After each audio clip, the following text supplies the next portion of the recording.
You were 8 outs away from getting to a spot this organization has never reached in their existence.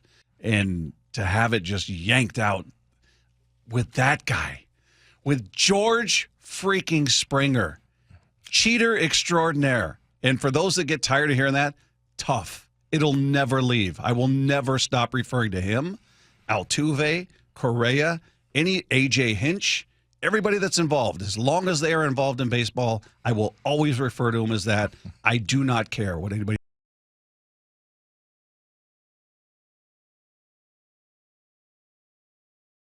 You see it wherever those guys play. Yeah. They hear a resounding chorus of boos on the road. And it's not because they're and they're all great players.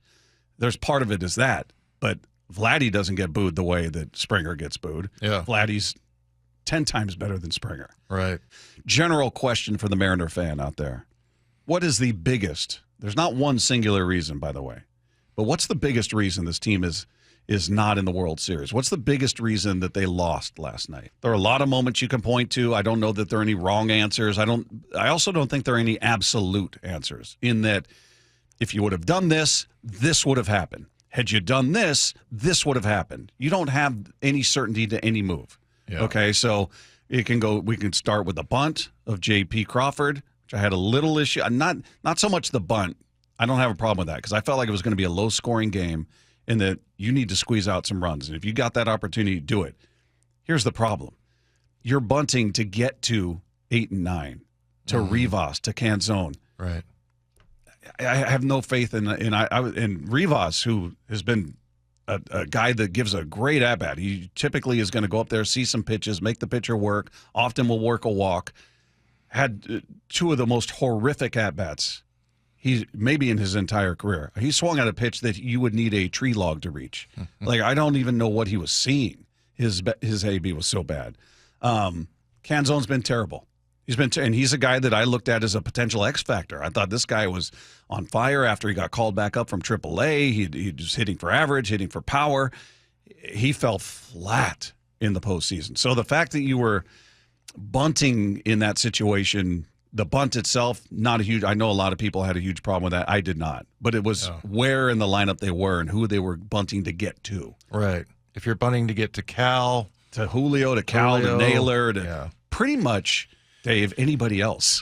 If I'm being honest, if I'm looking at the lineup saying, hey, even Gino, who has not had the great moment, certainly, and we'll never forget that. But yeah, I couldn't. I'm like, who are you trying to get to? Who do you have faith in to come through in this moment? Because you hadn't been getting it from that part of the lineup at all. So that's one moment we will look at, the pitching change. Who did you go to? Should you have walked Springer to set up the double play? Well, there's no certainty you're going to get that double play ball. Right. And then you're going to be facing Vlad. So with the bases due, so there's a lot of people that got on and there were absolute conclusions to these moves. Had you done this, this is how it would have gone. We don't know. You don't know. You got to. Some of it is, hey, you got to give yourself the best chance. And in some cases, these decisions did not set you up with your best chance. Yeah.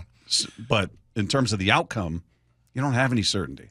Right. So it starts, and I know that Ryan was talking about this. I actually called Ryan, talked to him after the game on his way home last night. But we just talked about some of the different aspects of the game. And one that he was on was, George Kirby, and he felt like Kirby should have been left in there longer. I understood why he pulled him. He didn't want him to see the lineup for a third time. Mm-hmm. Mark DeRosa, MLB Network, who we all know, and you have a particular fondness for, explains why he agrees with Ryan. He would have let Kirby stay in the game. Give me a reason to take George Kirby out of this game, because he's throwing 98-mile-an-hour bowling balls right past these guys right now. So I would have a hard time even going to Woo in that spot, but then I would have had a hard time taking Woo out. So as he's walking, I'm like, okay, Munoz is coming into this spot. And then you could be all right with that. And then right here, I'm saying to myself, Woo's previous at bat in the bottom of the 5th, he took apart George on 3 pitches. Yeah, I get it. Yeah, I get it. I didn't match up there at the moment. I'm not going to, play Monday morning quarterback. I didn't have a huge problem with that at the time. I'm like, all right, we've talked about this. Better a hitter early as opposed to a hitter late. And if they were in the other part is we don't know, what they knew about George and how he was feeling and what Cal was seeing from him. So I'm going, all right, I can live with this. I understood why they did it. I also understand why people are like Ryan and DeRosa are saying, why did you do that? Yeah. But to me, that's not where the game was lost. Right.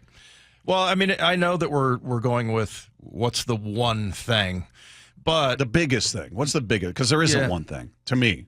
yeah, and to me, I guess it's more general, and it has to do with Woo. I mean, look, we were talking about this going into the Toronto series that, like, man, we've been doing all of this without Bryan Woo. And ultimately what you ended up getting out of Bryan Woo, who's their best pitcher by far, there was never a point during the season where you and I went, okay, who's the ace? Oh, maybe it's Logan, maybe it's this. It was Bryan Woo. Yeah. And you end up getting 4 1/3 out of him. And that's nobody's fault. It's just the fact that, he got 4 injured. 1/3 out of What's that? who are you talking about? Oh, you got 4 1/3 out of Woo in the 2 games. Oh, combined. I was going to Yeah. say, he didn't pitch that long. No. last night. I mean, yeah, he went 2 1/3 and 2, and gave up 3 earned runs in those 2 instances. So yeah, I mean, to me, that was like not having Cal basically, in your lineup. I mean, that part of it, I think that killed him. Yeah. Yeah, it was. And I know it's not anything specific from last night, but I just think in general, the biggest reason why they lost that series was there. And it's not Brian's fault, obviously. He was fantastic all year, but, that killed you. Yeah, it was. Look, you got through the first 2 innings with Woo. He was 3 up, 3 down. He was fine. Yeah. You get into that 7th. He walks Barger. Kiner Falefa comes up with the single. Here comes the bunt. You knew that was coming. Yeah. And then they bring in Bazardo. So he was – I didn't have a problem. To me, there's the argument, should you have left Woo in to face Springer because of what the previous at-bat looked like. I get that. Mm-hmm. But Woo also, to me, looked like maybe he was losing a bit of his command there. Yeah. And the change for me, again, I'm not going to Monday morning quarterback this one. I didn't have a problem at the time. I was like, all right, get him out. Get him out. But it was who they brought in. And – that was a first guess for me because Bazardo had just pitched 2 innings the night before.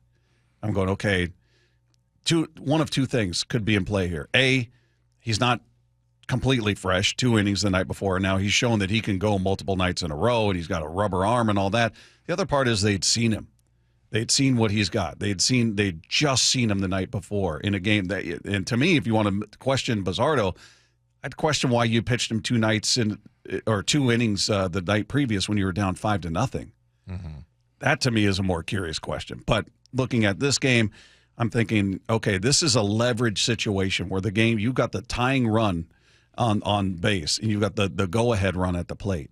You got to face that situation who's one of their best in Springer with your best. Your best arm in that bullpen is Andres Munoz. Yeah. Your closer doesn't have to pitch the 9th. That's old school, philosophy. Well, here's my 8th inning guy. Here's my 9th inning guy. Here's my 7th inning guy. Here's my bridge. Whatever. It's the playoffs, man. Yeah. It's the closer goes where he's needed most in that situation. You've got your best arm. You can't leave him sitting on the bench, and you've got him in a beyond leverage situation with arguably the second best hitter on that team behind Vlad and George Springer, who's just been on fire. That's crucial. And I love Bazardo. He has been, you wouldn't be in this position without him. He was crucial to this team. But in that situation, I'm looking at it, again, two issues potentially that he just pitched 2 innings the night before. What does he have in the tank? And B, how fresh is that image in their mind in terms of, okay, here's how he sequences. Here's what he's going to do here. And this is what his breaking ball looks like. And here's what this looks like. And Springer hit that like he knew what was coming. It wasn't middle. It was middle in. Little lower, but it was in the strike zone. It was right there, and he put a good swing on it. And that wasn't a certainty either. It wasn't, Bazardo's in, you're going to lose this game. But that's how it turned out. And that was a first guess for me. I'm like, I don't like this. Yeah. I don't like this move. Yeah, and at the time you didn't like it, right? No, and it wasn't the move of removing Woo.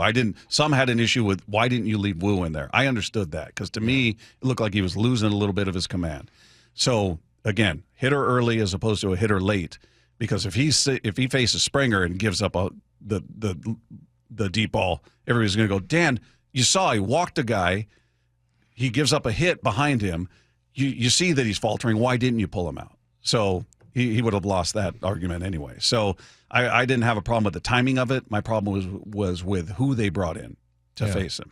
Well, and I heard somebody say something about Dan. You talked about like that's from like 15 or 20 years ago, that style as far as well, that's even the regular season. It's not even old school.